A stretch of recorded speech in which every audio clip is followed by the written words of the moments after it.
Welcome to Shielded Voices, the podcast where we break the stigma, build resilience, and support the men and women who serve our communities. I'm Mitch, a dedicated law enforcement professional with over 8 years of full-time experience and a combined 15 years of experience in law enforcement. My journey began as a police cadet, a reserve police officer, and now I am a full-time deputy. I am a defensive tactics instructor, an emergency vehicle operations instructor, and a former drug recognition expert. Now, I'm here to share the conversations that matter the most. And I'm Brian, a deputy with over 15 years of service. I bring my experience as a defensive tactics instructor, emergency vehicle operations instructor, field training officer, a member of the riot team, as well as a narcotics team as a liaison. I'm also a veteran of the United States Army, and I am passionate about faith, family, and supporting our brothers and sisters in law enforcement.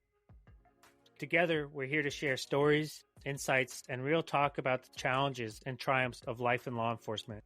Whether it's breaking down the barriers around mental health, reflecting on our own shared experiences, or providing tools for growth and recovery, we're here to have the conversations that matter.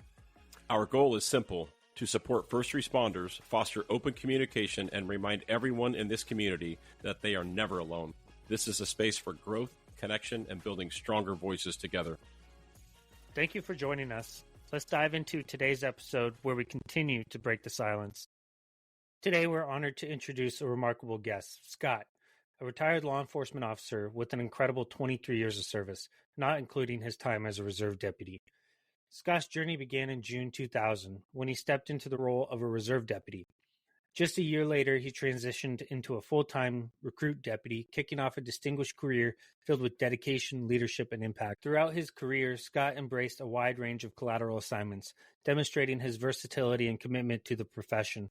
From serving as the reserve program coordinator to being a defensive tactics instructor, a valued member of the bike team, the lead vehicle stops instructor, and a field training officer, Scott has worn many hats and excelled in each. One of his proudest achievements was teaching and mentoring the next generation of officers and deputies. As a role he carried out with passion for over 16 years, whether in the field or the state academy, where he taught for 2 years. Scott found deep fulfillment in shaping and guiding others. His selection as both an FTO and DT instructor early in his career stands as a testament to his skill, dedication, and leadership. Scott's story is one of service, mentorship, and leaving a lasting legacy in law enforcement. Join us as we dive into Scott's journey, lessons learned, and the lasting impact of teaching and mentoring on the Shielded Voices podcast. Shielded Voices is a podcast dedicated to addressing the often overlooked mental health challenges faced by law enforcement officers, first responders, and their families. It serves as a platform to foster open conversation about resilience, trauma, and recovery while breaking the stigma surrounding mental health in the profession. Through shared experiences, expert insights, and honest dialogue, the podcast aims to support those who serve and build stronger, more understanding communities. With that being said, welcome, Scott. How are you today? Great. Thanks for having me, guys. Yeah, no worries. I appreciate you taking time out of your day and time out of your retirement. Yeah. You've been retired for 2 months now? Yeah, almost 3, but who's counting? Oh, it's like you were counting down the days until retirement. Now you're counting the days after retirement? Is that how that works? But it's just, it's because the first part of it was, okay, like you guys know me a little bit, know me some well, and I usually take time off during the summer, and I usually take time off at the winter. And usually when I take a couple of weeks off, you're like, okay, and you get mentally, you're going, I got to go back. Well, it was weird because now I haven't gone back, and I took time off I retired near the holidays, so that made it kind of interesting, because now you're like, well, I guess I'm just not going. Just don't see or doing anything. Certain days I just have a continuous eye problem, not seeing myself going anywhere. Exactly. Oh my God. Well, I guess let's jump in then, man. Let's I've known you since it's funny because I was just looking at my calendar leading up to this. I'm going to reopen it again. I've known you since February 3rd, 2009. That was the first Tuesday. Yes, it was the first Tuesday of the Reserve Academy. Oh, that's right. Point. Yeah. Yeah. And then, so you've had a total of 23-year career? Yeah, it was 23 years in a couple months, just a little over 23. Right. And you started as a reserve deputy as well? Did reserves for just about a year. So what made you, first of all, let's go into how old were you when you started this? What'd you do before law enforcement? Or what was your life like prior to? Well, grew up in a small town south of Portland, college town. I guess it doesn't matter. Corvallis. I grew up there, and just did the high school thing. Went to school down there for college, and wasn't really sure what I wanted to do. I was working at a everybody's favorite fast food restaurant, Taco Bell, when I was out of high school and into college. Hell yeah. Moved up the ranks there. I became, I think, a commandant or whatever they call it. Anyway, I was the head burrito slinger. But no, it was a good job and met a lot of interesting people, of course. Did that for a few years. Thought I wanted to be a restaurant manager. Obviously, that was a bad idea. That's a very interesting line of work and very busy, just like law enforcement with shift work. That being said, I did that for a few years. Moved to Portland in the mid-'90s. And worked at a restaurant for a very brief time there. Then got into the world of collections and banking. Did that. Shit! I never knew that. Yeah, really? I did collections. So part of what I did before getting to law enforcement, other than having a few more birthdays under my belt than the average person, the restaurant stuff, you're always dealing with. It could, rush hours get busy with people coming in, and it gets chaotic, just like police work can get. The collections was also dealing with people at their worst to some degree, dealing with people, loans and things. And then I ended up going to insurance. I actually was unemployed for just a short period of time, and I worked with my father for a little bit, and then got hired on at Nationwide Insurance and was there for a couple of years prior to law enforcement. And I remember, as you guys know, the excitement of getting hired in law enforcement because it's a job you really wanted. And I remember getting the call from the commander at the time that was there. And he goes, "Hey, well, we're going to offer you the job." And I'm like, "Okay, hold on a sec." I went right away and gave my 2 weeks to the guy. The guy was sitting next to me. We're on Cubicleville, it's like the office, right? I love it. So I gave him my notice almost immediately. And then I hand wrote one too and gave it to him. But anyway, you went to college, university in Oregon too, right? I did. Got a degree. And, not the University of Oregon, no. I was not a duck. No. I said at a university. I know better with you. I've known you long enough. I would never cuss and say U of O directly to your face. There you go. You went to the other school. I know the one that people don't like as much, I guess, or don't care about. But, so I did that and got my degree. I'm glad I did it then, because if I had worked out of high school or done something different, I don't know if I would have continued that. Right. Just looking back, that age. But what made you? So now you're the wing force commander of all these restaurants and insurance and collections. And what point did you go, man, I want to be a cop? Well, I think it was kind of always there. So, what actually got me, because as a friend of mine, you remember, her name is Chris. He was a reserve at another local agency, not the one that we all worked for. Anyway, and he was a reserve, and he was telling me stories and all these things. And so that kind of pushed me into it. And then I met some of his buddies that were also doing it. One person that we know that just recently retired from our department as well. And because they were all in the military together. And so that's how I kind of got connected. So then I started testing. I tested at a few agencies, and our agency, the sheriff's office that we work for, it's the one that picked me up as a reserve. And that was great because, at that age, I'm like, well, is this really what I want to do? Probably, most likely. And then once I did that for a year, as you guys can attest to, being reserved also, that you just go, oh, I don't know what else I'm doing. This is what I want to do, right? I guess this is great. I think part of it too, my mom tells a funny story. So this really dates me, obviously. I'm not as old as Brian looks, but for the record, he's like 3 years older than me. I'm like 4 or 5 years older than you, but I was trying to be nice. I know. So there was this show back on the day. I'm sure some of your listeners heard of Adam 12, and I used to watch it as a kid. And kind of a little bit of embarrassing story, but true. I remember it sort of, but I guess I don't know if you've heard of what's called a hoppity hop. It was a big round, like one of those big exercise balls.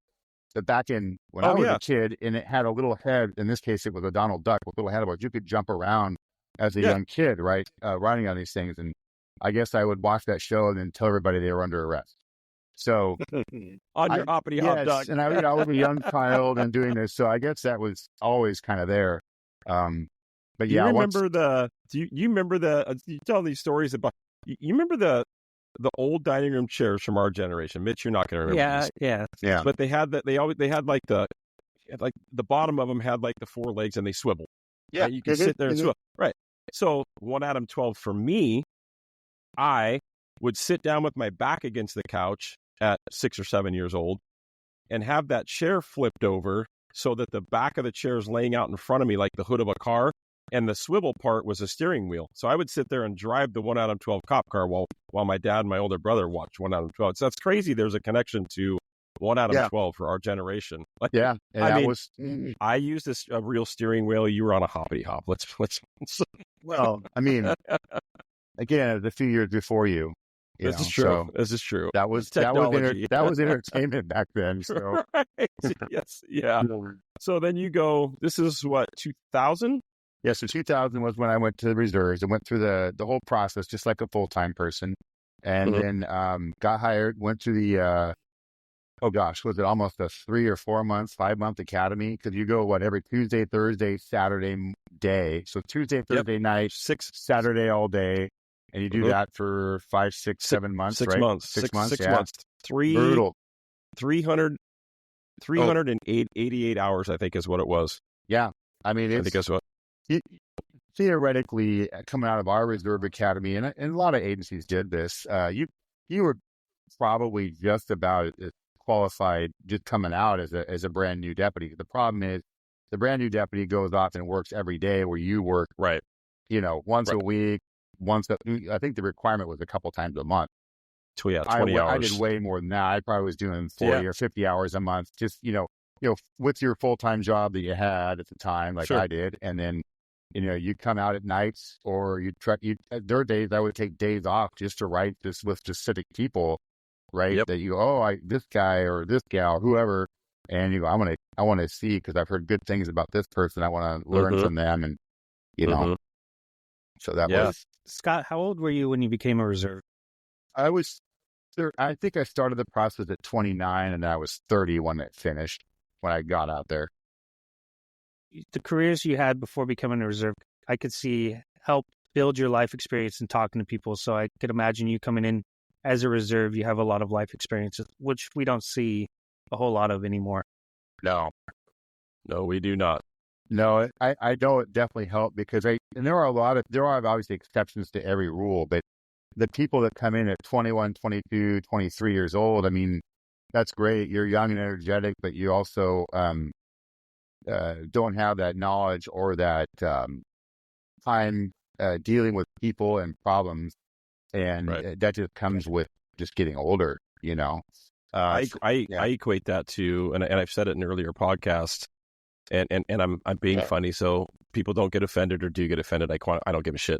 At 21, 22 years old, as a human being, you're still surprised you're getting laid at that point. There's that. Now you've got a gun on your hip, and you're making big boy, big girl decisions, right? And I'm being funny, like you said. Yeah, there are exceptions to the rule. There are people that people go in the military at 17, come out at 21, 22. They've got more life experience than a 40-year-old these days. Yeah. Right. Very true. So there are the exceptions, but it's different because, when I was going through, I mean, there were cell phones, but they aren't like what they are now. Everybody having an iPhone and all these types of things, but it was very different then, so to speak. But well, and in my most recent years before I left the office as a retiree, we had the skill versus will, thing, right? Because when you're brand new, and everybody can appreciate that, you have all the will in the world, but you don't have any skill. Because, I mean, you might have some skill. I'm not saying you wouldn't be able to fight, or you might have some martial arts background, maybe some military. But as far as being a street cop, beat cop, that skill grows over time, and you learn as you go, right? And, you can get all the training done and come out, and you're still asking questions. We all know that. But, as you go along, your skill gets better, and your will goes down. Which is kind of funny because you have less desire to get crazy in it. And I will attribute, at the end, the will, we joke about it, the will is not there. You don't want to get involved in crazy stuff. Some people don't. I was fine with it, but Sure. it just depends. But Yeah, I mean, you're coming, especially if you're coming to the tail end of your career. yeah. And I still have a challenge coin that says all skill. Well, No I don't know will, where you got that or from. something like that. I don't know. Weird. Yeah. But there's something to be said about that, right? And I Right. think that's wisdom. Oh, sure. Where most people see that as a rod, right? A retired on duty or Right. the older guys they're just lazy. It's like, no, this is called wisdom, dude. Like you've done, you did 20 plus years, and you're looking at retirement in the face. You got to start thinking about retirement. Yeah. Not okay. So what? Not that you avoid it, but you make. I would say You take more, things in stride more. yeah, You don't get calculated. So a good example of that is when I was brand new, and I will tell you, even to the very last day, if the signal tones went off, it was still, it's a tone that goes off when we have these horrible emergency calls, like Right. assault with a weapon, for those that maybe don't know what I'm talking about.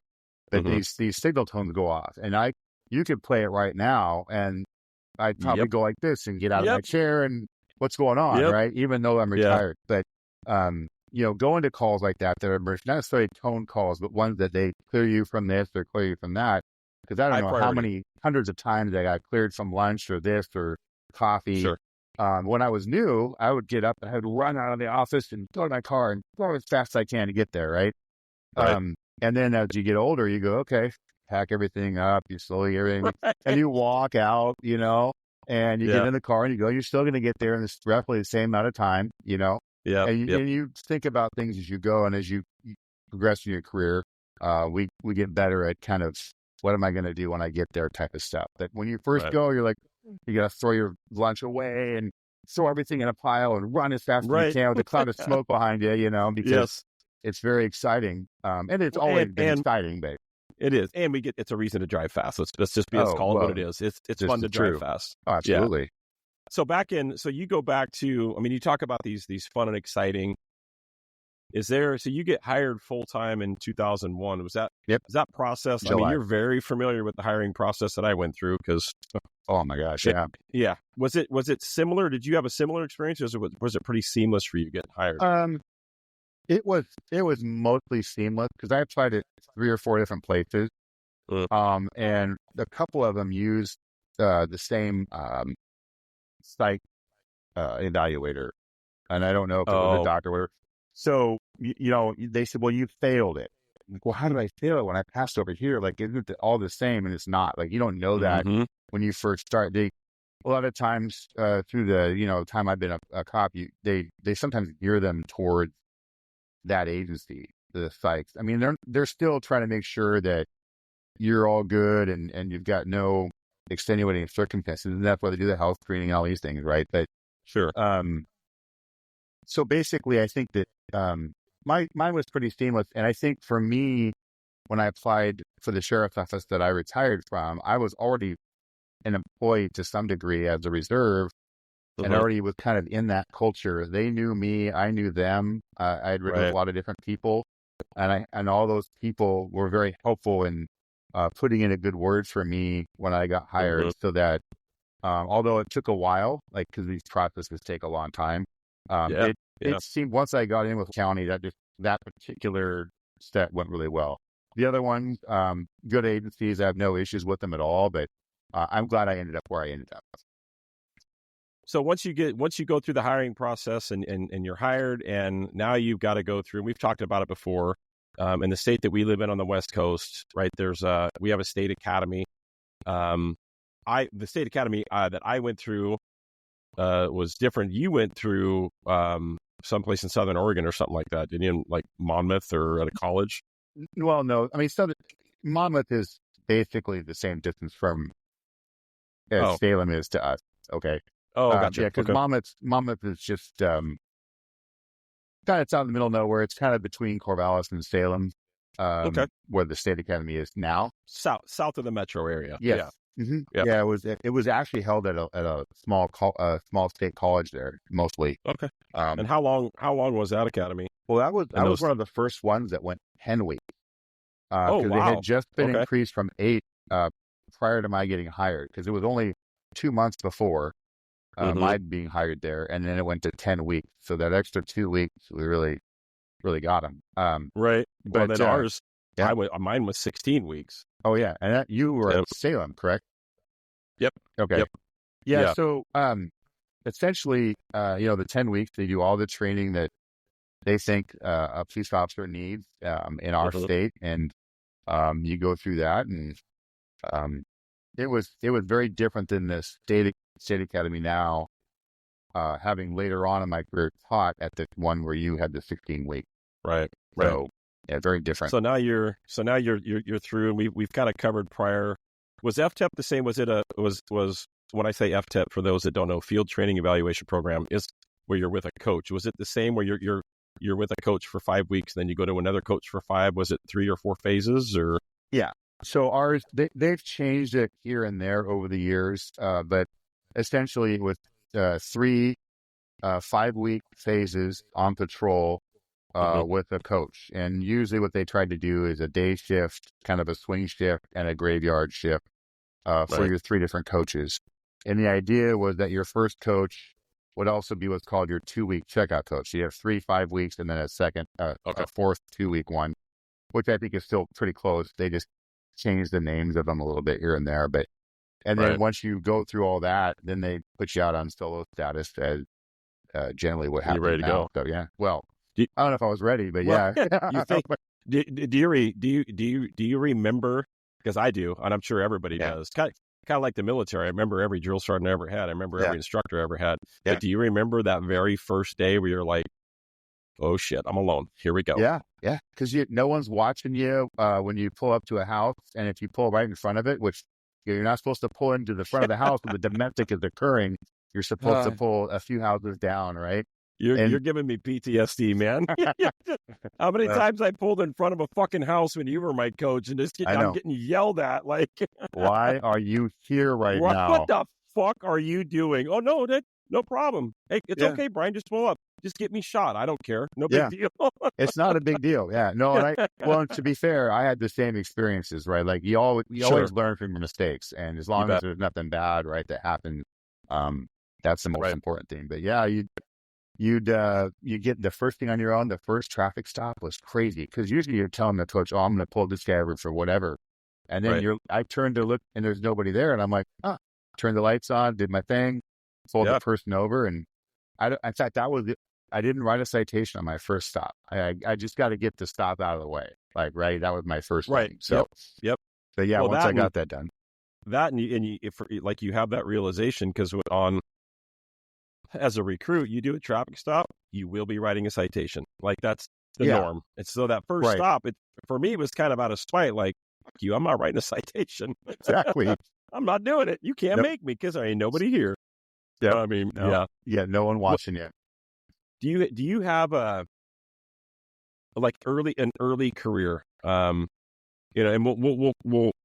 we'll get into the I mean, we have a lot to cover with I mean, your lengthy career, but do you have a call that early in your career that kind of sticks out? Like, as I say, as a brand new guy, not later on, after promotions and being a coach and a DT instructor, but kind of that early in the career where there's that, oh shit, this is real. Like, this is, it's fun, but this is real. Yeah, actually I do. So I was probably a couple years on, and then I had a civilian rider with me that day. This person ends up being a relative later on by marriage, but we're riding, and it's been, steady. And I was working like a swing shift. It was like noon to 8 or 2 to 10. We had some really strange shifts throughout my career that changed over time. Well, we get this call of a guy that may be suicidal, and he and his girlfriend had just broken up, and he was going to hurt himself. And so the tones went off, the ones we were discussing earlier. And I'm quite a ways away. I'm probably a good 10 minutes, probably just regular driving, just code 1 driving. And I thought, well, it is my district, but I need to go to that. So I pile the rider in the car and we take off because we had just sat down for a quick break. And we were down quite a, this occurred in the south part of my district at the time, what we used to call the Dirty 30, the 30 district. Mm-hmm. And it was towards the north by a very large, prominent business in the state of Oregon. Anyway, and we drive up there, and there was probably 4 or 5 of us, most of us relatively new, but all the new guys were on the shift together. So you had the swing shift had all the new guys, because at the time when I got hired, graveyard was the only 10-hour shift. The 2 graveyard so seniors, shifts. All the senior guys senior were heavy. So they had three days off.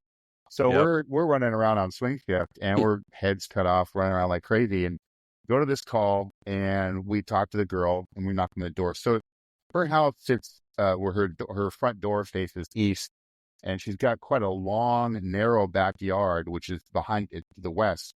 And then there's a creek that borders a very, very large apartment complex to the west at a pretty good sized intersection. And we go over there, and she's got a pretty good sized front yard on the south part of her house as well. And it's lined with arborvitaes, and then those go basically kind of an east-west direction, and then the fence line goes north-south. And that's important to the story because of what happens later. So we go knock on the door. She goes, I haven't seen anybody in my backyard, but he sent me a text, and she showed us the text or whatever it was, or the email. Probably was just an email at the time because there wasn't a lot of texting right then. He shows us this message he got. I'm going to be in the backyard, and I'm going to shoot myself.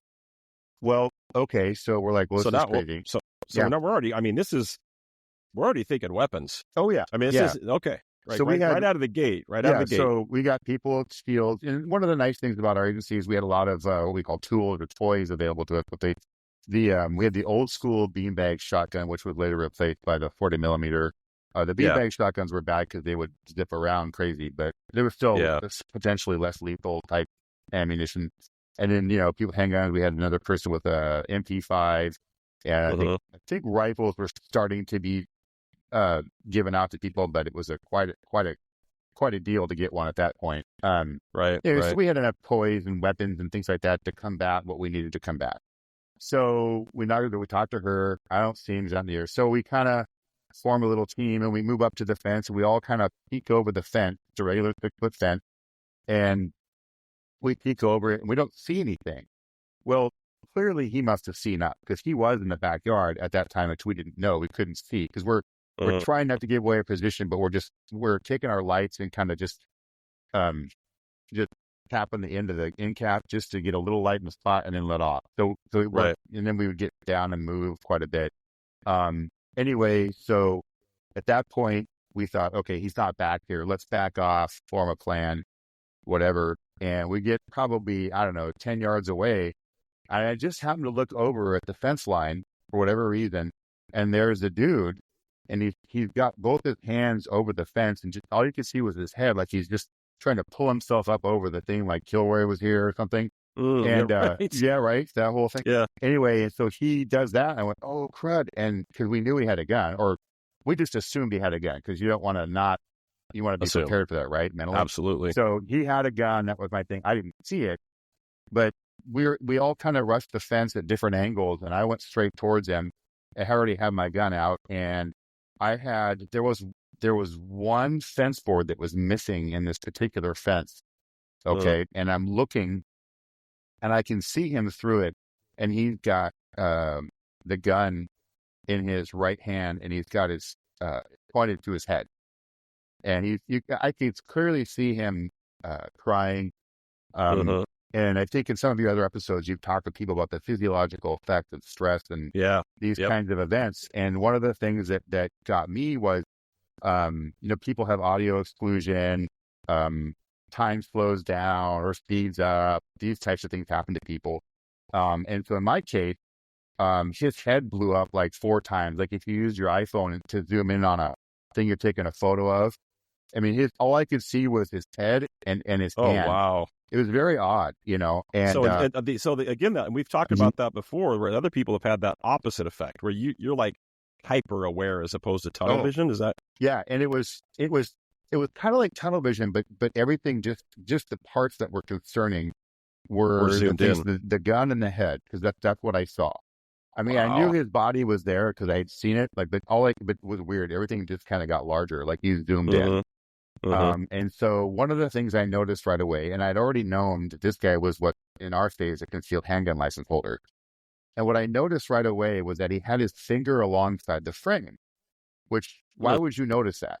Like, that's weird. Like I picked that out right away. And one of the 4 cardinal rooms, firearm safety that we all get, drilled from day one, whether you're military or police, is keep your finger alongside the frame, blah, blah, blah, until you decide to shoot.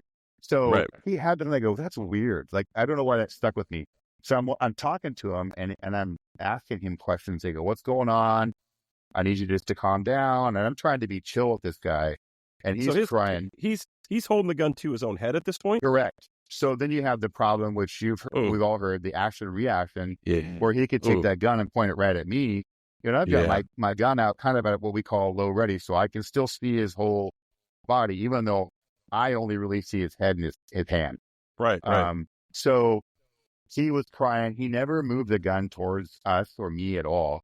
And I knew there were people off to my peripheral, both sides, because I could feel them and I could see them, and they had rifles and stuff pointed down this guy. So it's not like, we weren't covered in that regard, but I was still worried about the action reaction. How far away are you from this guy? Like you're face on with him. Yeah, I'm right basically in front of him, and through the fence, he's probably 8 to 10 feet away. So he's pretty close. Yeah. So, yeah. So, I mean, now we're already, and my rider is still in the car because, of course, I told them to stay in the vehicle. Don't get out. Don't do anything. Just sit here. You can listen, but anyway. And if this is the rider who I think it is, so this person has a lot of experience. Yeah, with military, absolutely. Military. Yeah, so I wouldn't, he has a very, very similar background to you. That being said, but we have to, but civilian riders, just so people know, on calls like this, they have to stay in the car. I don't care where you come from. I don't care if you're a Delta Force operator, you just stay in the car. Exactly. Okay, gotcha. So go ahead. The guy continues to talk to me, and I could tell he's visibly upset, right? And we're talking. I said, well, I understand that you had a problem with your girlfriend and these types of things, and we're chatting. And I said, I'd love to talk to you about it. You're welcome to talk to me, but we got to put our guns away, and you have to go first. And I don't know, I would never call myself a hostage negotiator, but for whatever reason, that guy took the gun that was in his hand, and he didn't menace any of us or didn't laser any of us. He put it off to the side, and I saw him crouch and get down. Next thing I know, and I think I've told Brian this part before, but next thing I know, I'm 2 feet away from him. I got my gun pointed at him, and I'm pointing him out. So afterwards, we're debriefing. We end up taking him to custody. The sergeant comes and all this stuff, and we decided to take him on a police officer custody hold for mental health, because he really didn't hurt anybody. He didn't commit any crime. Right. So we took him up to the hospital later. He needed help. Yeah. So I found out later that I had, because they said, well, I said, how did I get over here? Like, because there was only one fence board missing, and that's how I could see him. Otherwise, we would have had to back off, because, you think about it now, it's like I should have just backed off and done anything. You can do things in hindsight, but I kept my vision on him the whole time. But then they said, well, you actually, once he put the gun down, you tore off a fence board and squeezed yourself through the fence and got in there. Wait, are you kidding me? And they said, yeah. Wow. Then someone else came behind, ripped another fence board, and a couple people came through, and then we had an arrest team. Yeah. For the record, because this is audio only, people, the person that I'm talking to in Scott is 6'4". Like, there's no, wow. And you just pulled a fence board, squeezed on through. Yeah. I mean, I don't know. Adrenaline. I don't remember. I don't really remember that. I just remember. Wow. I remember going from the one side of the fence to the other, but I don't remember doing that. Someone said, yeah, we saw you tear the fence board, and I'm guessing rusty nails. It was probably already destroyed, right? But right. I mean, to some degree, but still the fact that I was able to squeeze through it, I don't remember it. Because then we didn't have we had the different vests underneath the shirt, and we had the duty belt, right? Yep. And so that was just bizarre. And so that was weird, because like my finger was on the trigger, because I really thought this guy was not going to put his gun down. It took several minutes for him to do this. I mean, I'm telling the story quickly, but we were probably talking for 5, 6, 7 minutes. It felt like an eternity, until he finally put it down.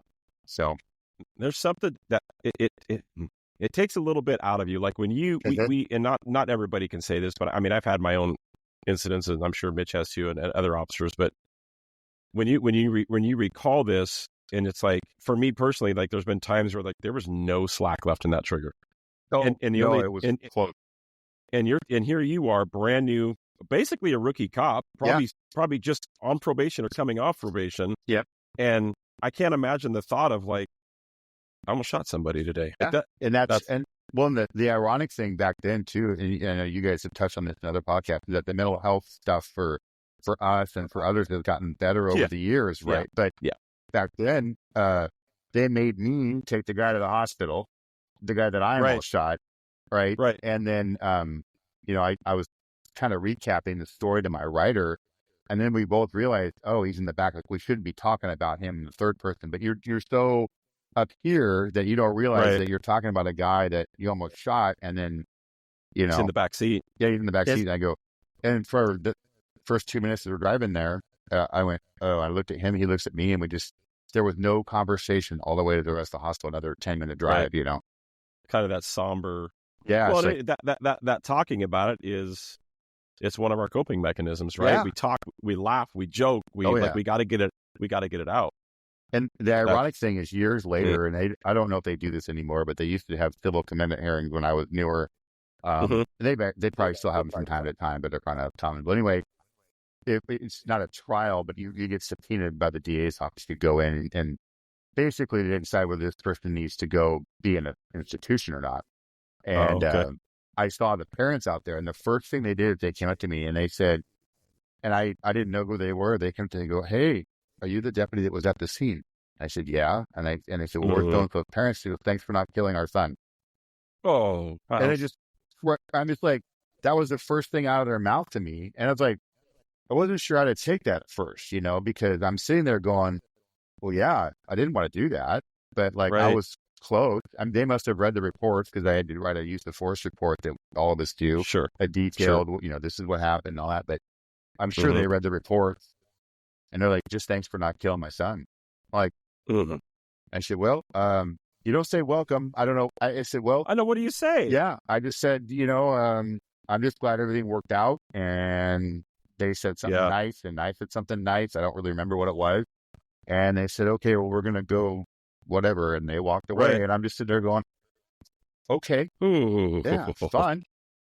Yeah. So, and then playing that out, if it would have went, because the way I take that is, it's not like they weren't being snide assholes about it. They probably read the reports and were actually genuinely thanking you. Correct. No, they were very happy that he wasn't deceased, because he did have some issues, right? Some mental health concerns. And then you get stuck on playing that out. Like, how would that, like, if I did kill their son? Then believe me, I went there. Yeah. Oh yeah. I thought, well, what would have happened if I had, So yeah, it was very interesting, to say the least, but it worked out, and that was fine. But that was one of the first ones you're just like, yep, here we go. Law enforcement. Yep. Welcome. Yeah. Scott, you kind of touched on it, but your body's emotional or reactive response, like your hyper awareness, have you been in tune over the years of your body's own response to certain critical incidents? Or are you familiar with how your body's going to respond? Yeah. I think after you get a couple of those under your belt, I've had a lot of what you call traumatic, whether it's someone that's trying to harm themselves, or, alleged active shooter that you get dispatched to, it ends up being something else. But, I get that, like, okay, I've got to learn to take a breath before I start flying somewhere. And that was one of the things specifically outlined by that particular story I just told. I felt like, there's got to be something I need to do, because you can only go up and down so much. And I finally learned that if I just take a deep breath and then relax and think about what I'm going to do and then go, that worked out really well for me, especially on those more traumatic type calls. And for those that don't know, I mean, we spend 25 plus years of our bodies doing that weekly. Yep. It takes a toll on us. And there's all these different reactions that we have, like you touched on, tunnel vision. That occurs with me. I've had auditory exclusions. One thing that always occurs is my legs start to shake. Yeah, it's weird how every body it reacts differently like that. I'm one of those anomalies where I don't get the auditory or the tunnel vision. Everything goes opposite. I'm hyper aware, and everybody that's on here now that knows me knows I'm deaf as shit. Like I can't hear anything in a normal life because of small arms fire, right? And the military and everything, and construction and all the things. But for me, when and it's hard to even say for guys like us, adrenaline, right? Because when's the last time you can say that you physically remember having adrenaline? Because we get so used to it. But what I learned was, the physiological things that are happening have just changed. I don't get like jittery and excited. I'm just hyper aware, and it's like, that's what adrenaline looks like for me now. I can see and hear everything around me. Yeah, exactly. It's a weird. I don't know when it changed. I have no idea. Because in the beginning, as you well know, because you were the guy that I rode with pretty much exclusively as a reserve, and then also you were my coach for a bit as a recruit. Like early on, it was like locked up, and you're like, relax, take some breaths, relax. Yeah. It's just weird how that. And like Mitch, you just touched on it. And I think that's huge. I was just having a conversation on New Year's Eve actually with a pretty long time officer in the metro area who is actually like a licensed therapist now for first responders. But that person was talking about the daily things that we do as first responders. And it's not to take away from any other career field, plumber, electrician, clerk, whatever. But the daily for 10 hours a day for, like in your case, Scott, 23 years, those acute traumas, they play hell on us. They just do. Some come through it differently than others. And what I would tell people is while some of us appear to be fine, because that's all it doesn't mean that person's fine. And I'm not saying that they're about to, go off the deep end or something like that. Right. Just understanding. But, and I think transversely, what we've learned as officers and deputies is understanding that in the people that we deal with. We go to deal with these people, and and it's tough to not be bitter and jaded, but I think we're all pretty good about understanding, like, these people we're dealing with, they have their own traumas. Oh yeah. Like, and we understand that. It's like, look, and it's hard to assimilate with them and trying to tell these people, look, hey brother, I get it. Look, I've got my own traumas as well. I can assimilate with you, but all they see is that uniform, and it's difficult. Well, so they get the idea that you have some sort of superhuman strength or knowledge about everything that goes on because you're a cop. Because you're a cop. And that's not necessarily true, right? No. In most cases. No. Yeah. No. It's just crazy. You just tend to. The best way I can say is you get used to it. Your body doing all that, and although it's still not good, and you've got to find different ways to cope with it, whether it's exercise or doing a podcast or doing whatever it is you're doing, hobby, because otherwise, like you said, it will eat you up. Oh, it's not. It's not the. It's because you're seeing everybody at their worst. Everybody. Oh yeah. All the time. Yeah, that's the thing, is we see everyone at their worst, but no one ever reflects back on us or sees us at our worst. Right. Because we need to be in that role where we don't show emotions, so we don't talk about our mental health. I imagine when you first started, that wasn't a topic that you guys necessarily discussed. Not as much. I think there's a lot more focus on the mental health aspect for law enforcement in general now, and it's okay. We did have things that I don't know if you want to call it that were in the guise of that. We had I could cite one guy, Lieutenant Gil Martin. He was a Phoenix area. You guys probably heard of him. He did I can't think of the name of the book now, but you know what I'm talking about. We listened to him speak, and he made a lot of sense about emotional survival. Yes, that was it. Yes. I bought his book. I went to saw him 2 or 3 times during my career, and I also brought my wife one time too, because the book is fantastic, because you go through these ruts that when you first start, and I think it's relative as it was then and as it is today. It's the same. Absolutely. And it may be different things, whether it, like I would come home and I would sit down in front of the TV and I would just blankly stare. And I couldn't have told you what's on, right? But I needed that wind down time, that time where you just go, okay, I've got to decompress. And having somebody come and start talking to you right away was very difficult. And he was very good about picking those things out and talking about them and how to address them and those types of things. So there was some of that at the beginning, but it also wasn't as common to talk about it. There's a lot more joking around and the dark humor and those types of things that you would use to cope with it.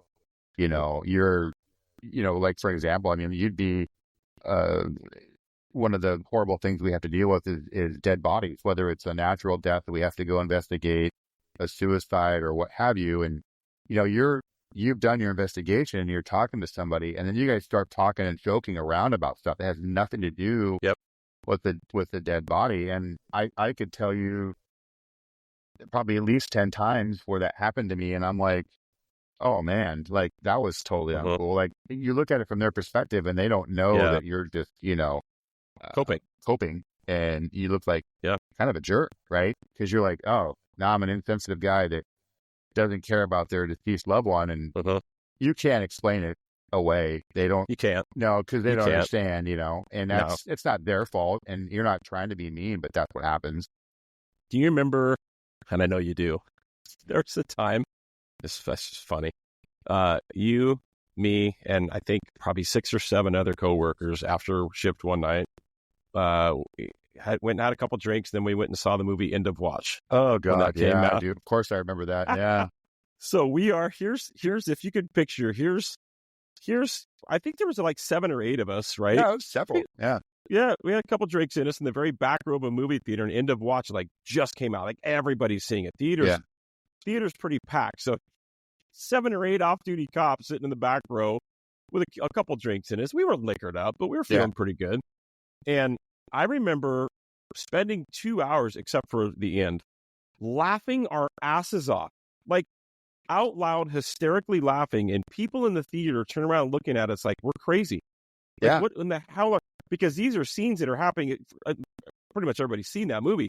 That the general public is just like jaw dropped, and we're laughing, and then we're like, "Yeah, you remember when this happened?" Because we can assimilate, and it was fun. It was funny, but looking back on it, it was coping. Yeah, and the camaraderie in the car, we're all like, "Oh, that's us." Oh, that's because even though it's LA is one thing compared to where we work, but still the same stuff happens. You deal with it a very similar way, and you bounce it off whoever's in the car with you if you have somebody in there. Because we were normally, one man units, but as a trainee, you'd have 2, but they all have partners down there. But it was very similar, and it's just like, man.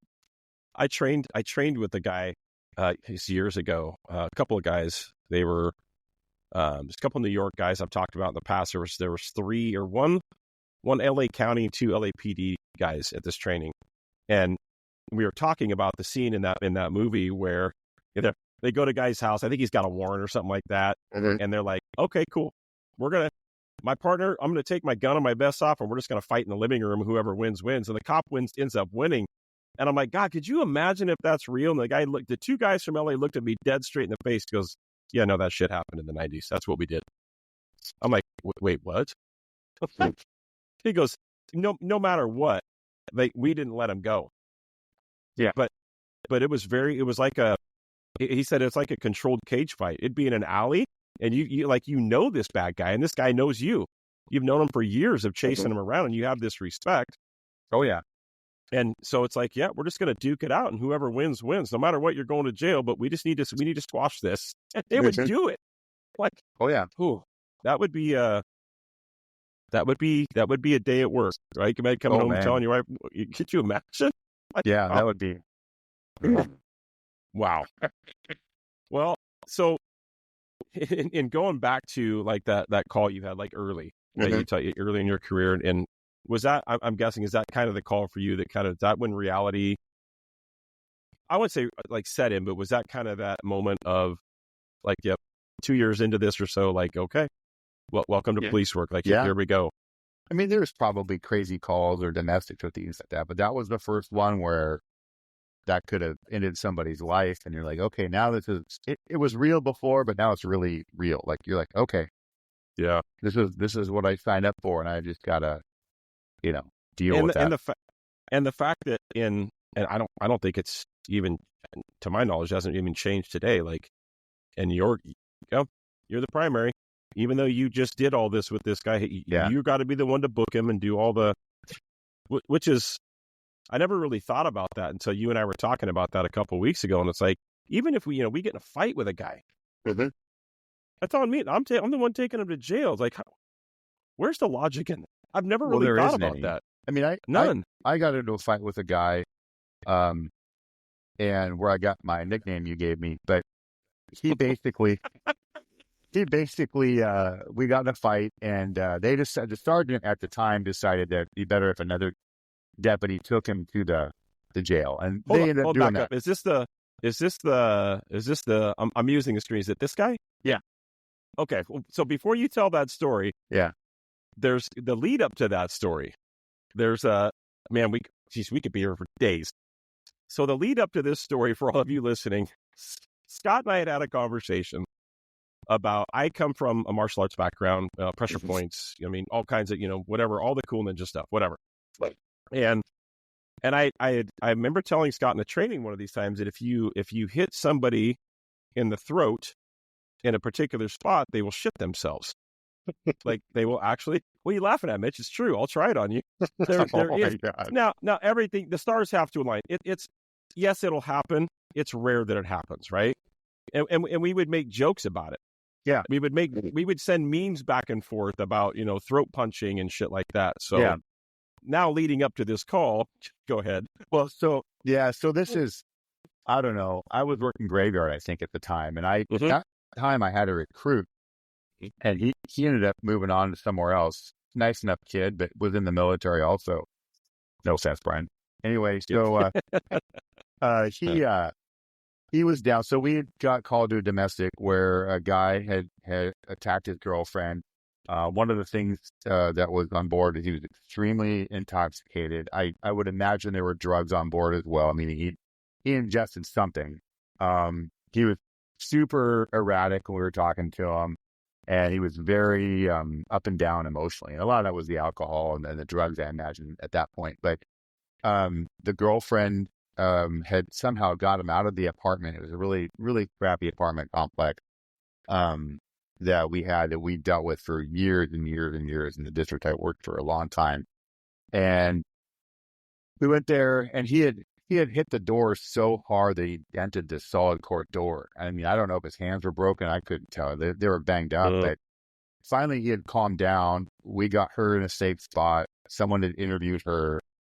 The sergeant, my recruit, and another deputy were discussing how they were going to proceed with the situation.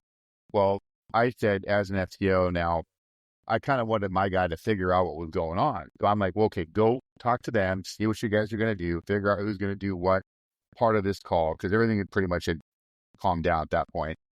And I'm at the upstairs balcony of this complex, which they've remodeled, but I mean, when you polish a turd, it's still a turd. Really crappy, horrible balconies that lead up to these. Oh, I know what you're talking about. Yeah. And they were lead to the front door of these things, and they're kind of wobbly and not the best, right? Well, I had him sitting down in a chair that was kind of outside of his apartment, their front porch, if you will. And so I'm talking to him, and he's saying all kinds of drunk, nasty, mean things to me and about my mom and all this other stuff, right? And I said, he goes, "You're probably afraid of me." I said, I look back on now, no one heard me, right? I said, if a scrawny little shit like you, I said, I don't think so. And he was a little guy compared to me. I'm a large individual. And so he decides that he wants to have some. So he starts to stand up. And it was like in our consim drill where we do the haymakers. So when someone throws a haymaker punch at you, one of the things we taught early on, I'm sure both of you were familiar with this, is you would cover yourself and make sure that you put a barrier between yourself and the fist, whether it's an arm, a hand, whatever, and kind of go into the person. And I literally put myself in a consent because he had telegraphed his punch, and it was such a roundhouse. Like it came from way out to the right, and I'm like, I saw it come like 10 miles away. So I didn't really even have to block, but I put a hand up so in case he hit my head or something, I would have something there to impact the blow or absorb the blow, so you will. Anyway, and then I punched him, and I wasn't necessarily aiming for the throat, but I ended up hitting the throat with both my knuckles. And you can hear him choke a little bit. When I hit him, I'm like, oh. And he falls over backwards, right? And so these stairs that I'm at the top on this landing, they're pretty steep. And the sergeant, I just wish you could name names. I won't. You can use first names. It's up to you. It's up to you. No, I'll just leave it out. But I think you know his name. He was a sergeant for a little while, and you could hear him screaming. The guy kind of sounded like Eric Cartman, so you could hear him. Okay. You could hear him down below, and I'm like, "What's going on?" And then all of a sudden, you hear some commotion. You hear people like, "Well, So after I knock him over, he kind of starts. I go to grab his legs because I want to get him flipped over, and he starts to onto his belly. Yeah, so he tries to kick me. Well, I kind of had to drag him over. So I didn't realize this at the time, but his forehead or something had drug across. And by this time, my recruit, rightly so, he should have been, was at my side. He running up those stairs pretty fast. He's a young guy, so he could run fast, right? So we're up there, and he's trying to help me. We scoot this guy's forehead across the thing.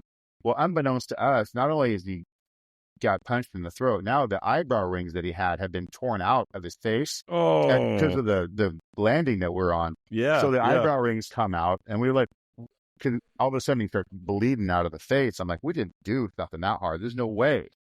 And so we got him on his stomach, got him all that. And then all of a sudden we get him up, and this other deputy, who still works there, he grabs him up, and he's been promoted since then. He's what we call a corporal.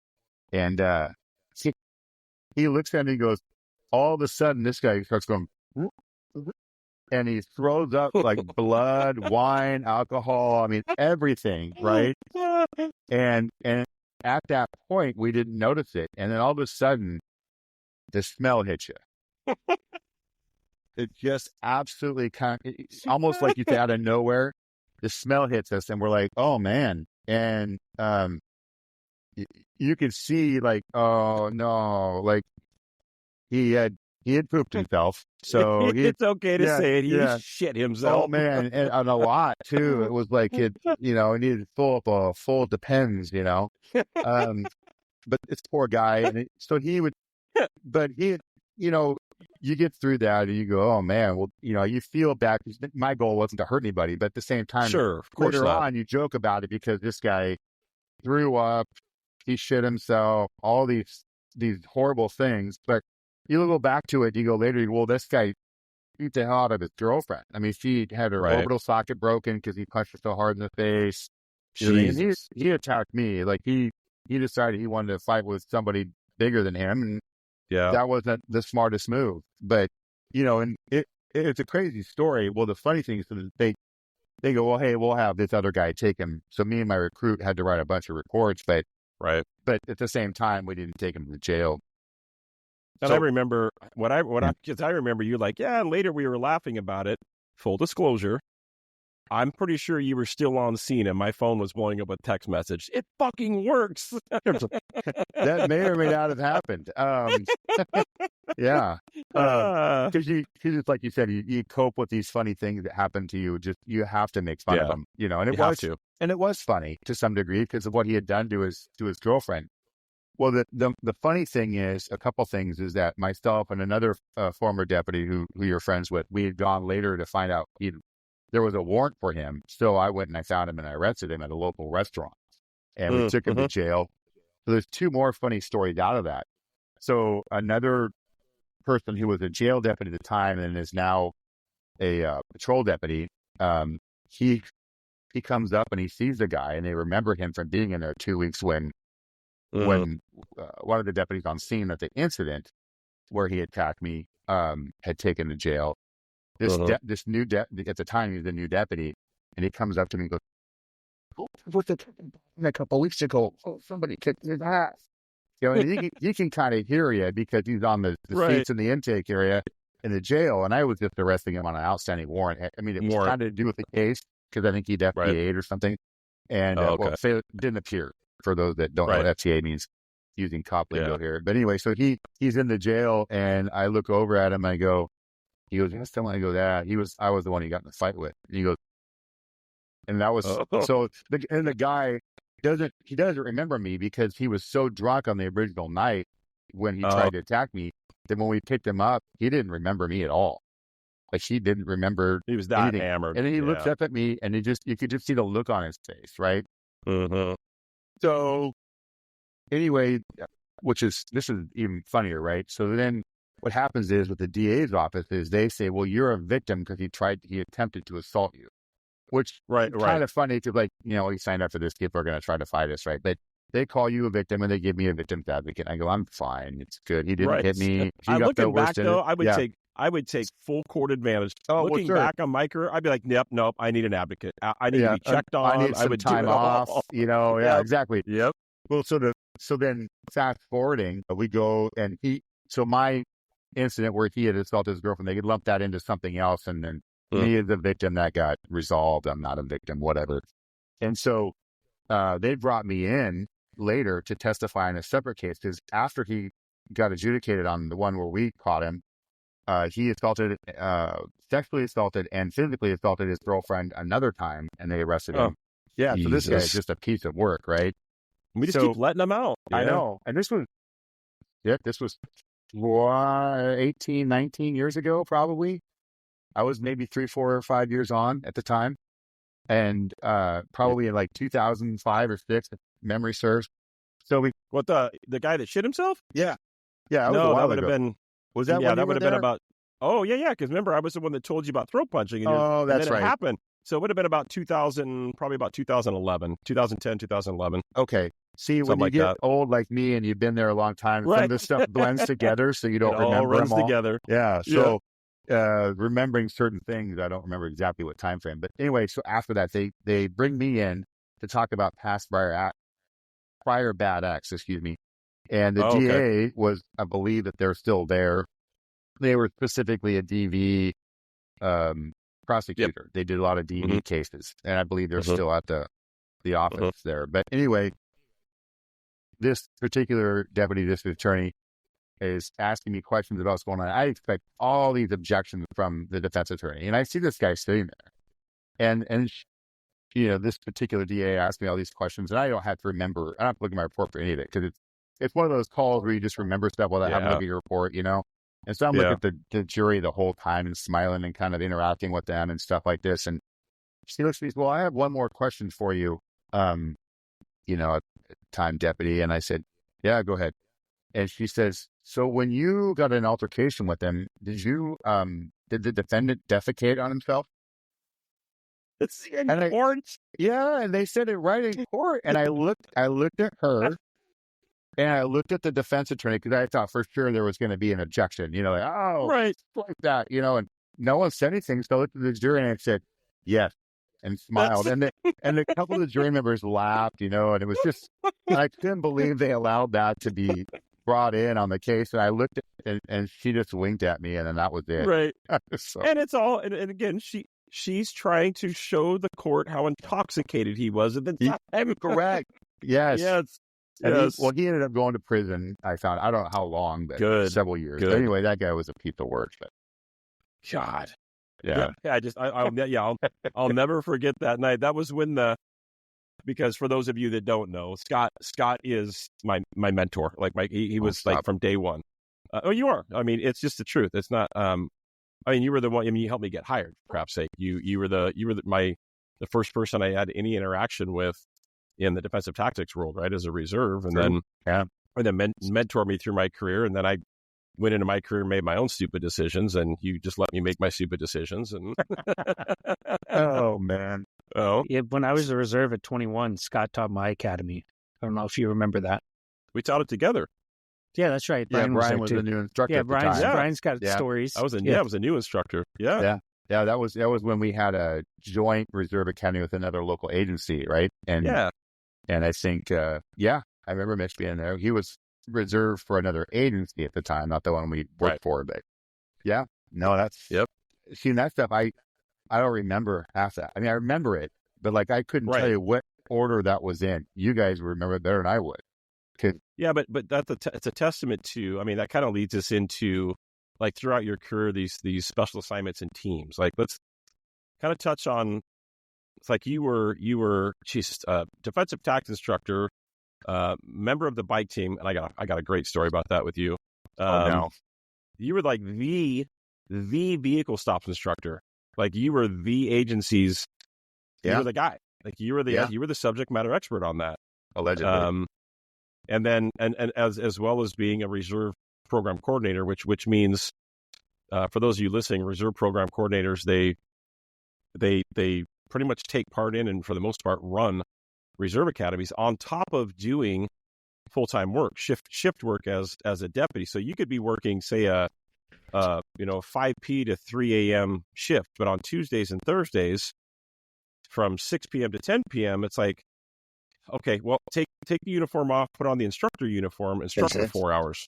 At the end of that reserve academy, take that instructor uniform off, put everything back on, and hit the road again, and it's for 6 months. Yeah, like that's a lot. Yeah, that's a lot. Is there any one of those you think was this like kind of a standout position for you? Whether it was in a DT instructor, or bike team, or what was the most, I'd say, impactful for you? I think it was being a reserve coordinator because, I was already a field training instructor or a field training officer, excuse me, and I was also a defensive tactics instructor at the same time.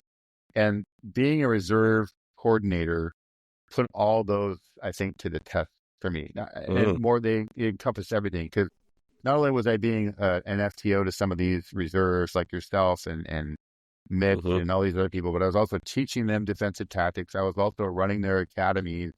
And I did a lot. I didn't teach all the law and all that stuff. I had other people come in, but I got help, a really great sergeant who just also recently retired. Yeah. Amazing dude. Yeah, yes, absolutely. I will say his first name, Greg. Yeah. Proud to call him a friend. And he was a mentor to me in a lot of ways. And he was the reserve coordinator sergeant at the time that I was one of the coordinators. And I was the one that had been doing it for a little while under a different sergeant at the time.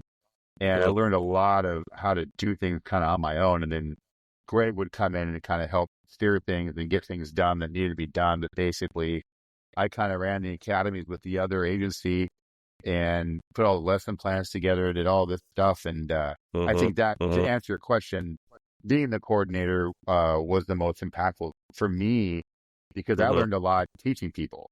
They're like, oh, man, I could do that better. Or, that guy has a great idea, or she did that really well. I should look at that, and that should be something we should do from now on, whatever it may be. But I learned a lot from the student too.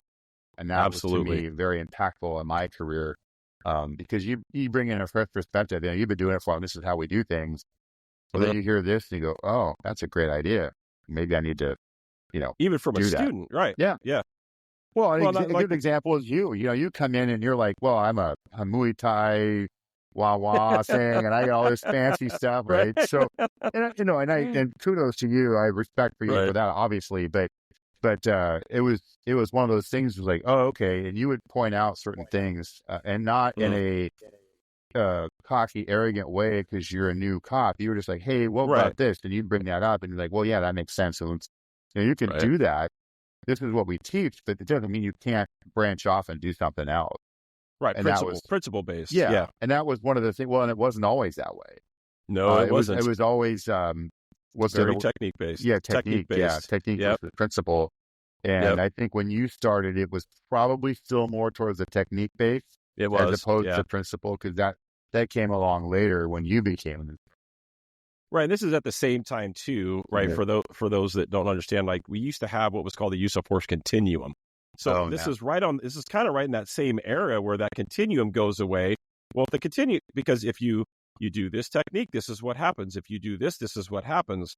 And it looks like this pyramid. Well, obviously as training and intelligence comes along, we all know that was dumb. It's like it maybe for its time, but it was dumb. And so we went to a principle base, like, just do what works. Do what works. If it's legal, moral, and ethical, and it works, absolutely.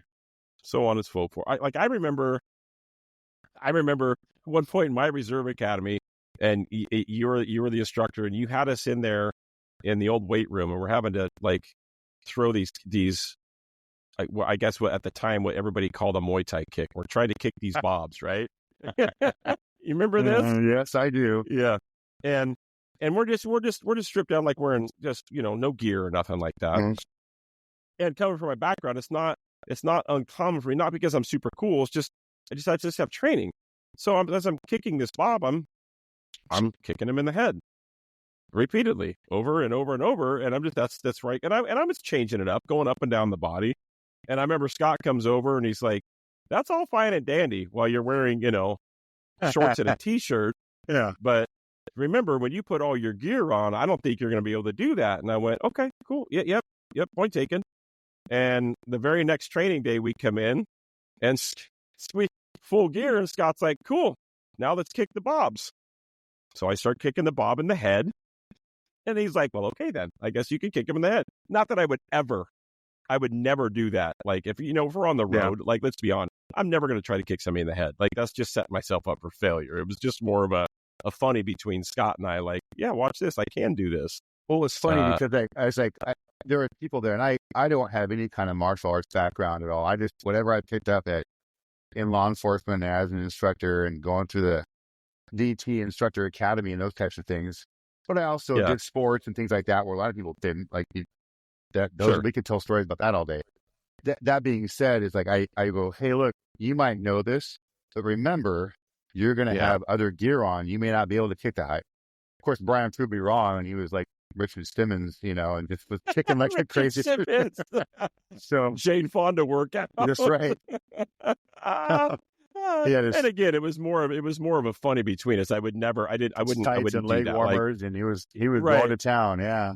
Very nice. And it was that incident in literally in February of 2009. It was that incident that now 16 years later, as Scott and I, the term that Scott and I use affectionately is Muay Thai cock sauce. That's where that came from. That's right. Oh, Muay Thai. That's right. Love it. Oh my gosh. God. We could do this all day. So reserve program coordinator, obviously the impact, I mean, even with just Mitch and I, right? Like Mitch, and Mitch's wife for that matter, right? I mean, that's true. Yeah. Yep.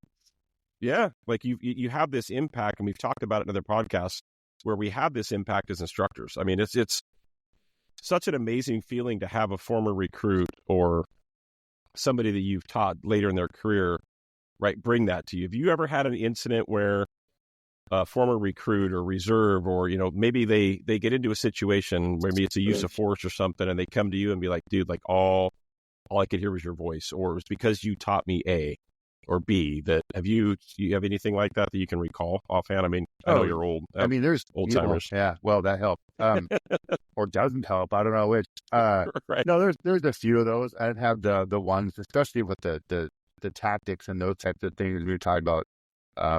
People getting into fights with people. The whole, and I know you guys have alluded to this in some of your other podcasts that I've listened to, but one of the things that is really neat is if someone comes up to you and says, "Hey, I was fighting with this guy or whoever, and I could hear you talking to me about what to do because you taught me in the confrontational simulation stuff, or you taught me how to do this particular move, or how to, I wasn't getting this and you explained it to me in a different way."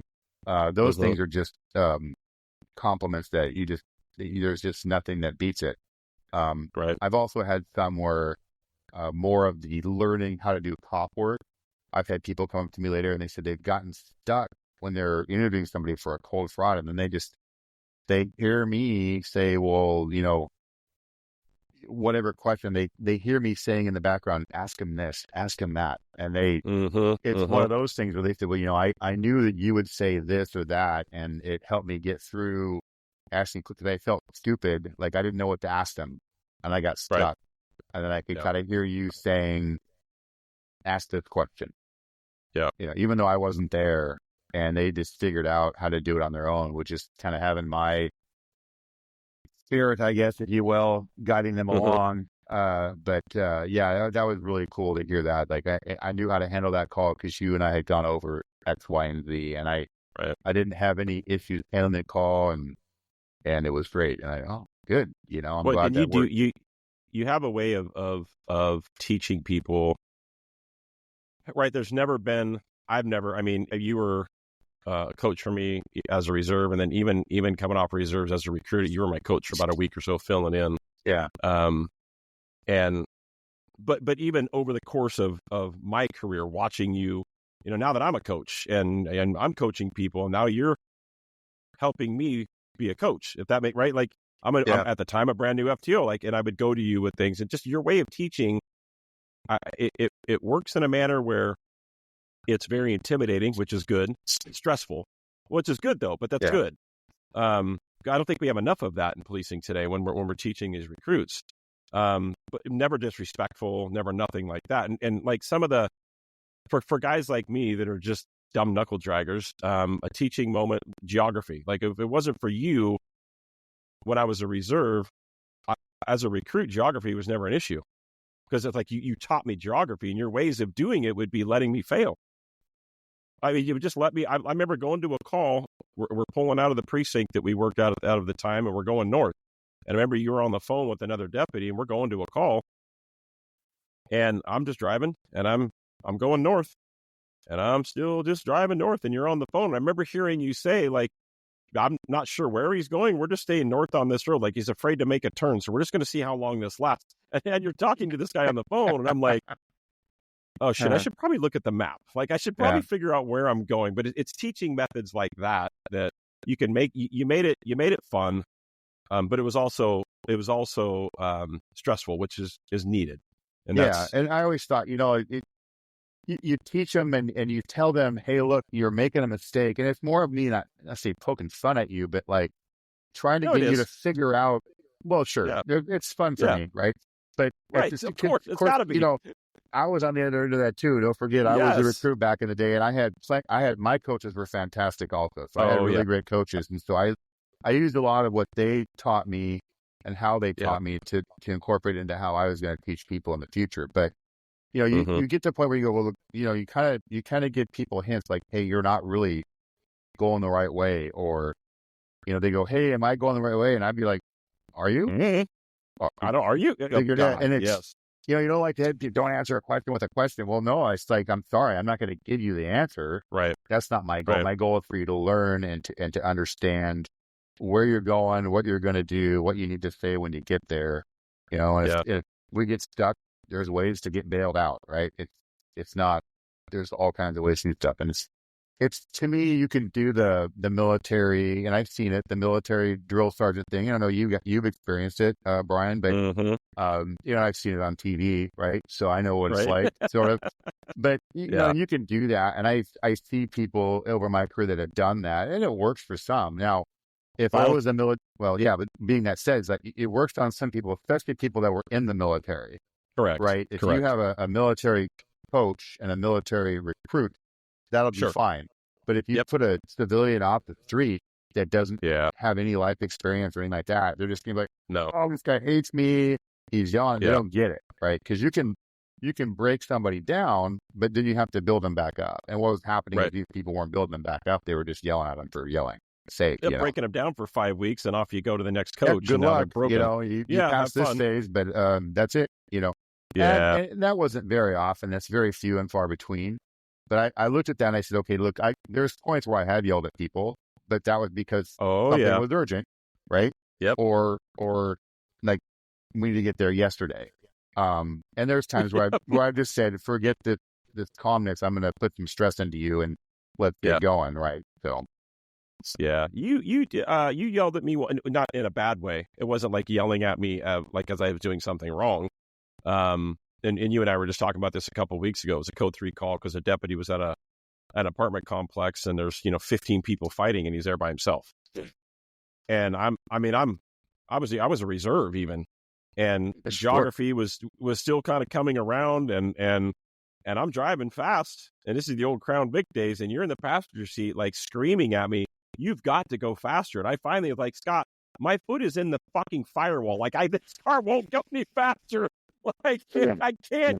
I'm trying." Like, but again, that wasn't at what you were yelling to me. I wouldn't say you were yelling at me, right? It wasn't because I was probably amped too. Like, why wouldn't you be, right? One of our buddies is fighting with 15 dudes. Like, well, I remember of course. When I was a recruit, I had a coach, and he was a corporal at the time. He was the coach, my coach for the day, because my regular coach had the day off for some reason. And one of our guys, so we have, in the agency we work for, there's a lot of urban, city-like policing, and there's also some very rural, West End, boondocks kind of, policing, where it's like a lot of most county, hayseed type things. Mitch knows. Yeah. Anyway, so, you go out there, it's a very different animal, right? Well, there was a deputy that got in a pursuit, and I was a new guy, and he went up this gravel road off the main highway, and all of a sudden you hear shots fired. We're like, oh shit. Well, so I was at the dispatch center with my coach for the day. We go flying out there because he's a corporal. They can go anywhere they want, right? They're not assigned to a district. So he goes flying, and I'm in the Crown Vic like you're talking about, and I must have been going easily 120 miles an hour. And at that point, I'm already at way past my comfort level, and probably past my 70% that we're supposed to do in our EVOC training, right?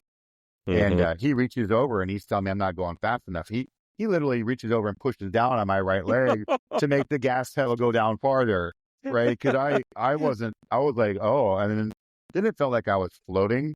I'm like, oh, this is like the Jetsons, I guess. So we're just going to float all the way to this gravel road and hopefully stay on the road. Well, we get there in one piece, no problem. Do a dog track, get the bad guy.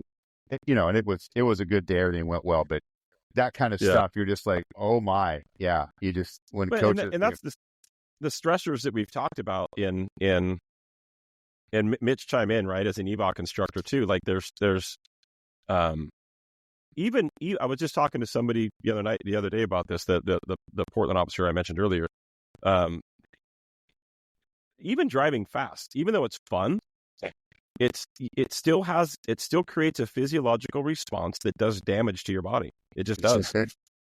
Right? The dopamine dump and then the cortisol dump after. And it's that repeated dump, even though it's like, I love working swing shift, driving into oncoming traffic at 80 miles an hour on a major road. Yeah. It's fun. It's something we can't replicate on the track, though. That's real life experience that you're going to get in the moment. That's not something that we can replicate in training. No. That's real stress that you've never experienced. Yeah. And it is. And again, it goes back to and that's just one of hundreds of types of, we'll say, stressors. Yeah. Right. That we encounter as first responders, law enforcement, firefighters, whatever.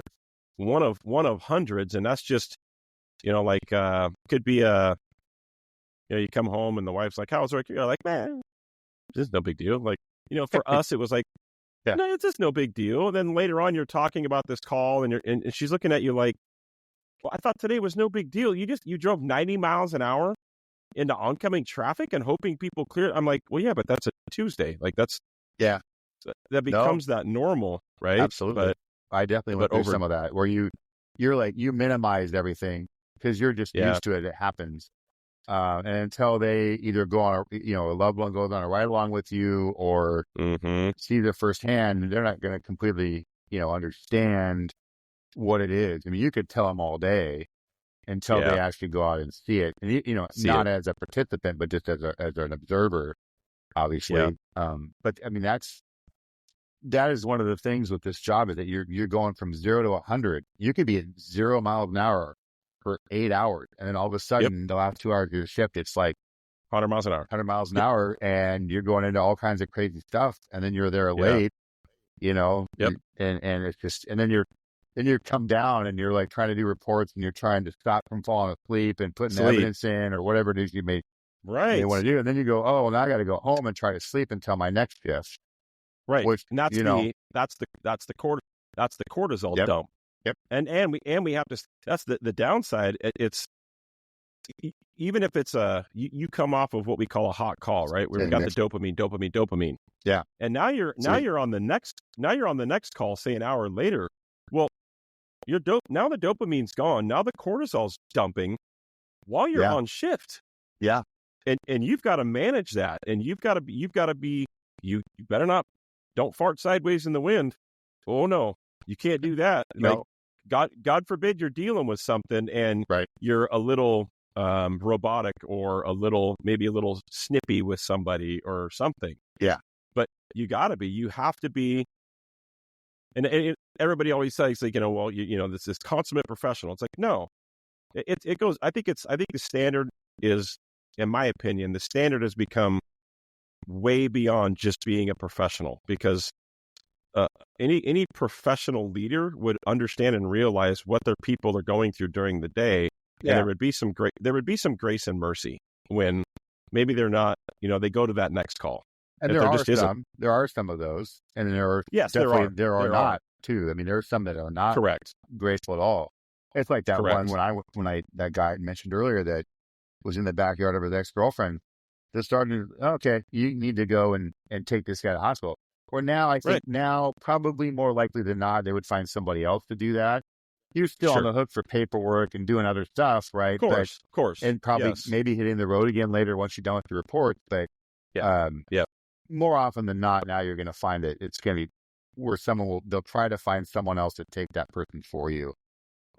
Which is good, because you've already been involved with this person in a traumatic event, right? Correct. And whether it's fighting, talking to them about what's going on with them, whatever, and now you're expected to either punish them or take them to a place where they can't leave, whether it's a jail or a hospital or what have you. But it's way better now, I think, and I think that will continue. It has to improve, because if it doesn't improve or continue to improve, it's just going to be catastrophic to this profession, because you're going to start losing people.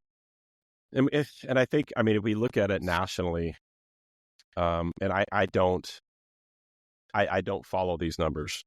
I don't have any. I can't. But like Adam Meyer, we talked to, Stop the Stigma. Like, you go on his website, man. There's a running number. And how sad is that there's a fucking running number of first responder suicides every day? Yeah, every fucking day, and it's not. I mean, it's easy to try to blame somebody. It's not.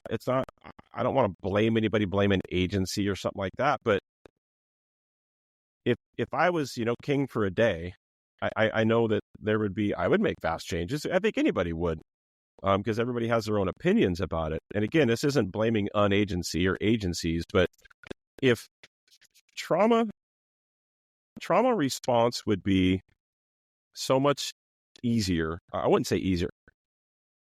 There would be a better version of trauma response from guys like us, if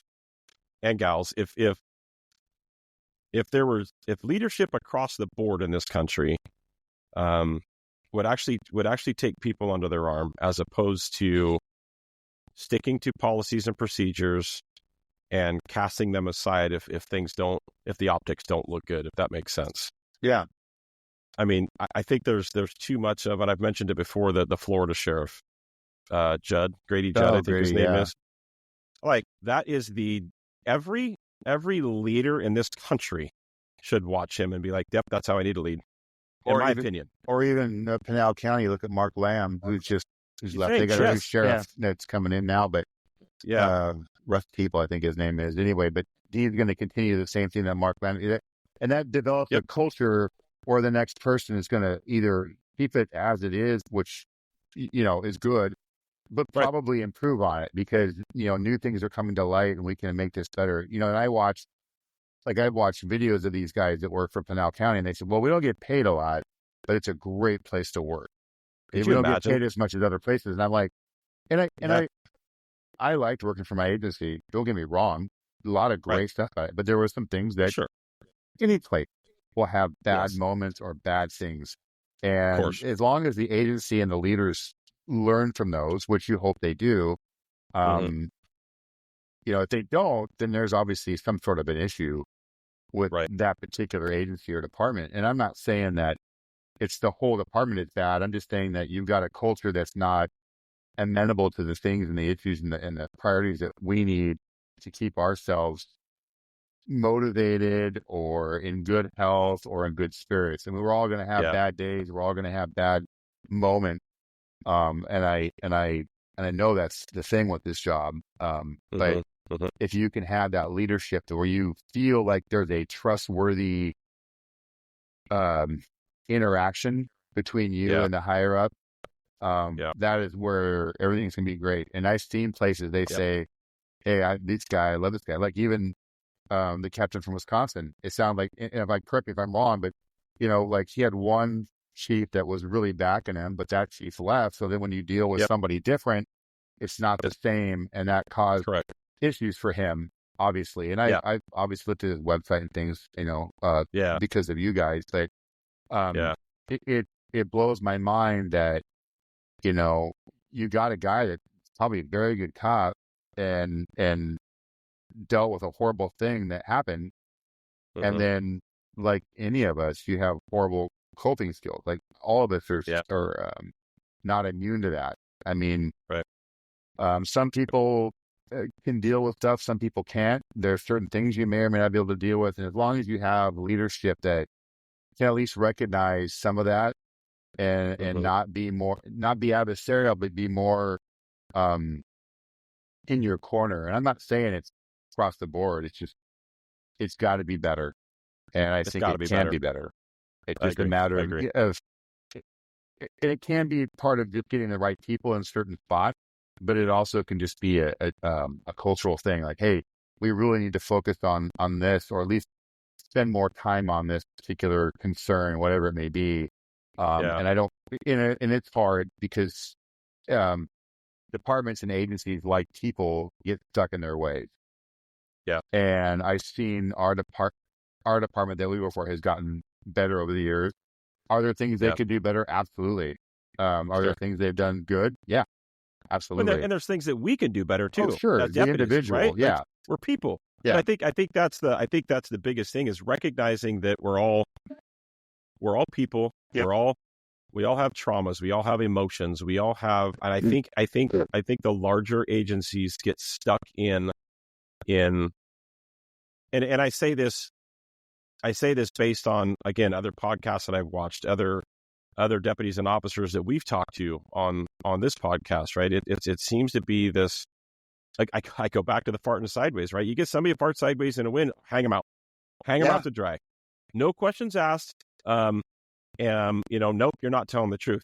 No, this is the truth. I'm telling you the truth. We don't believe you. Yeah. Well, if Mitch is if I'm an administrator and Mitch is saying, no, that's not what I'm telling you, this is the truth, and there's no proof otherwise, but they don't believe you, Mitch is done. You're done. Yeah. There's no ifs, ands, or buts, and your career is over. So, well, and go ahead. Well, and just to add to that, and there is a point where telling the truth in this profession is paramount, because there's a lot of things you can't do without telling the truth, whether it's testifying in court, writing an accurate police report, whatever it may be. And if you're not telling the truth, then they can't trust that you're going to tell the truth later. Then it ruins it. Whether the DA's job is done. Yeah. So, I mean, but, and that's important because we should be held to a higher standard, because we're dealing with a lot of, personal stuff and other things that we got to be discreet in certain things. But, telling the truth is paramount. When I first got hired, we had a guy that was our union president. He came in and he says, you could assault your girlfriend and kill your mother, but if you don't lie about it, I'll get you off. It was said a little more colorful language than that, but the bottom line is he was proving a point. And it's true. If you're honest, and I know this firsthand, if you're honest about stuff, ultimately that will save you, right? At some point.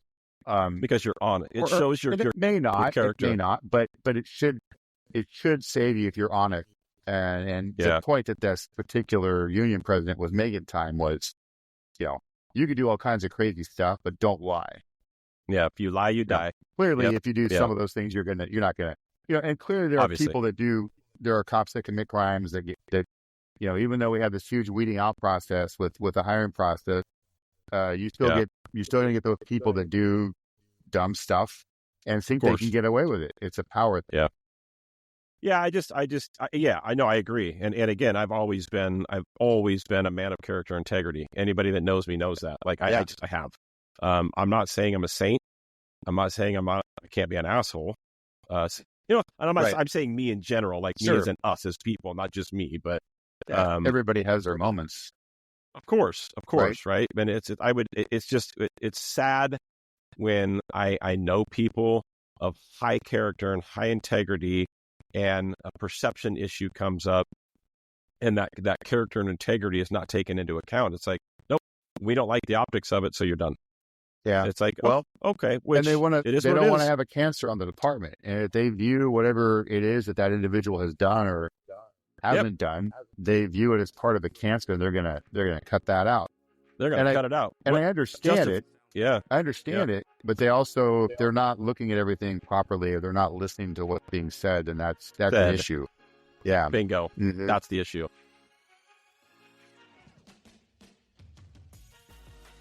That's the end of today's episode of Shielded Voices. A big thank you to Scott for sharing his incredible journey, 23 years of service, countless hours dedicated to mentoring others, and the invaluable lessons he's learned along the way. His story is a true testament to the power of leadership and resilience in law enforcement. But this conversation isn't over yet. I'm excited to announce that Scott will be back next Sunday for part 2, where we'll take another deep dive into his role as a defensive tactics instructor and the impacts he's had on training and preparing the next generation of officers. In the meantime, if you found today's episode valuable, please subscribe to the podcast, leave us a review, and share it with someone who could benefit from hearing Scott's story. Your support helps us continue these important conversations. Thanks for tuning in to Shielded Voices. Stay strong, stay safe, and we'll see you next Sunday for part 2 of Scott's inspiring journey.